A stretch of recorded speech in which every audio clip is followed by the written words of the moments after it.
welcome back to another episode of Afro News at Noon, where we give you a hot take on all topics happening across the United States, DC, and Baltimore, and other local events. Today, we're going to hop straight into it and talk about the Biden-Harris administration, which has announced a $27 billion investment in clean energy. They'll be funding different products from across the nation with a green bank, so people are able to apply for federal grants and loans to complete different projects. This announcement was actually made at Coppin State University, which we all know is one of our favorite HBCUs here in Baltimore. And so we're excited that they were able to announce that this past Friday. We also had DC Restaurant Week coming up. So everybody that loves chili, everybody that loves a good half smoke, as we know we do in the DMV, should definitely visit Ben's next door and Ben's Chili Bowl, because they're celebrating 65 years of excellence in the food serving industry. And we had an amazing piece on that from Daquan Lawrence. So please go over there to grab a quick snack or lunch in the middle of your workday. And last but not least, we also had Broccoli City Festival, which graced DC this weekend out by RFK Stadium, where we had the likes of Brent Fayez, Lola Brooke, Nikki J, and a ton of other local artists who just tore the stage up and brought the community together. There was no violence at all. People were peaceful. We left at about 9 p.m. each day. And although the first night was canceled due to a little bit of unexpected rain, they were able to kick things up and finish it off on Sunday. So we pass it to Alexis, who's also going to talk about another festival that we had in the DMV this weekend. Thank you, Ashley. Yeah, it was so busy in Maryland this week. We had the Lake Arbor Jazz Festival that took place. Attendees were able to hear the sounds of War, Karen Lynette, Pieces of a Dream, Mike Phillips over the period of about 5 days. And there were multiple events. There was a celebrity golfing event. There were wine tours. So it wasn't just a jazz festival. There were a multitude of activities that attendees could take part in.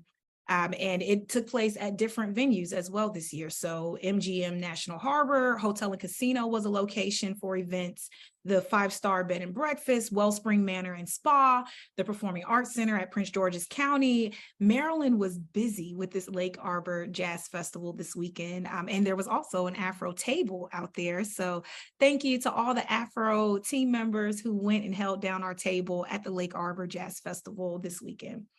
We also had a major announcement come in Baltimore City.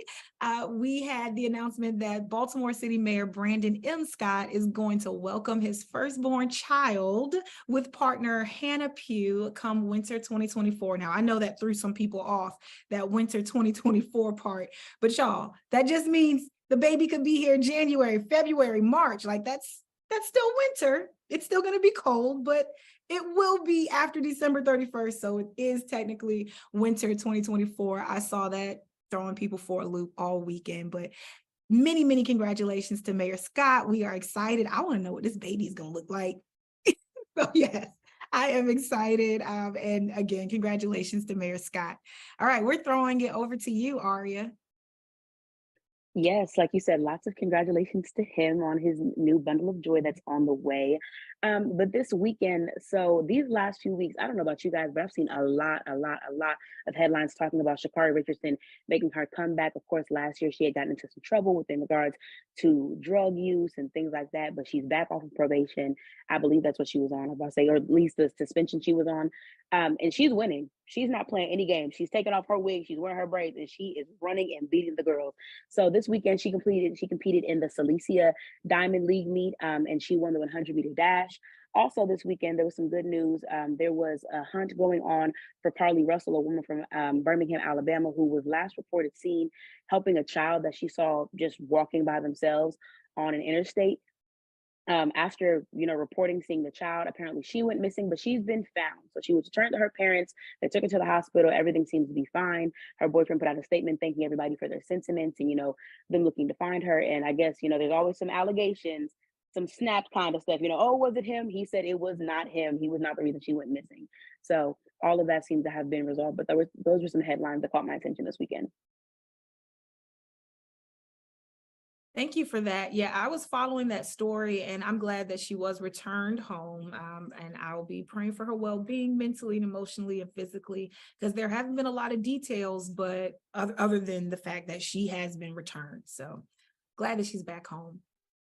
Absolutely. I saw something noting that Apparently, the cameras from the interstate where she saw the little boy where she was last seen prior to her having been found, they were saying there was no little boy that she found and that it might have been a mental health case and her possibly having suffered with some illness. So I'm like I said, I have no confirmation as to whether or not those details are true, but hopefully we have some updates for you guys. Yeah, I saw the video and it was really hard to tell for me personally what was going on. It was dark, it was a side of the road, there were cars going past. And so it was just a situation where visually you really couldn't verify or deny what was happening. Hmm. Yes, and as we know, reporters are often the first people to share that people have gone missing, and that's happened to a couple of hundred of people in the DMV recently. I know I saw a young lady that went missing in Southeast who I believe was no more than 18 years old. And so we're praying for all those families across the countries that are missing people and waiting to welcome their loved ones home. And we hope they're, as blessed as this young lady was. But thank everyone for watching another episode of Afro News at Noon. We appreciate you tuning in and we hope to welcome you back next week around the same time.